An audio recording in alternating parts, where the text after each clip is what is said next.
Let's get to our guest right now, a foreign policy expert and former CIA officer and FBI special agent, Tracy Walder. Tracy, good to be with you as always. What do we know about Alexander Dugin, that longtime Putin ally whose daughter was killed in the car bombing over the weekend?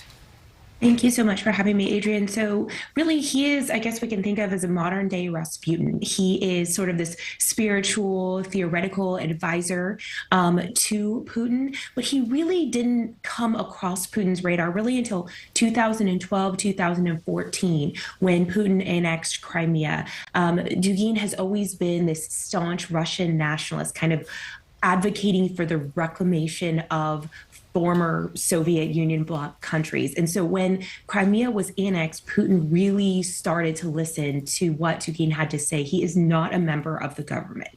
What can you tell us about his daughter, Daria Dugina, who was killed? So Daria really shares a lot of the same beliefs as her father. She is running more of the media sort of campaign. Her focus is really disinformation campaigns. She's been sanctioned by the U.S. Both of them have been sanctioned by the U.S.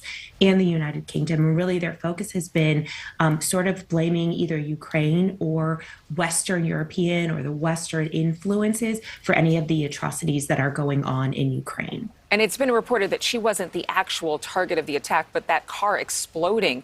Ukraine says it didn't order her assassination. Has anybody claimed responsibility? So, to the best of my knowledge, no one has claimed responsibility. However, I know there has been sort of pointing the finger at Ukraine, and I'm certainly not saying Ukraine isn't involved. However, we have to remember that Alexander and Daria are civilians. And really, in the assassination attempts that I've seen coming out of this war, it's really been against military or government official against government official.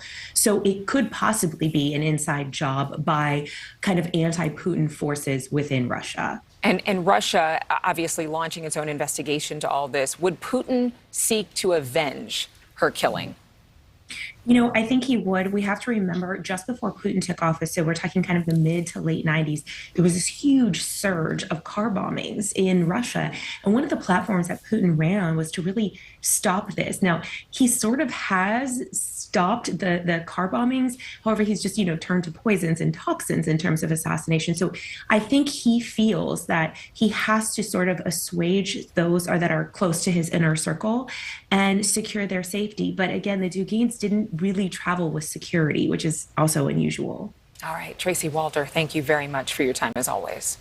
Thank you. Thank you for watching. Go to newsnationnow.com to find NewsNation on your television provider. And don't forget to click the red subscribe button below to get more of NewsNation's fact-driven, unbiased coverage.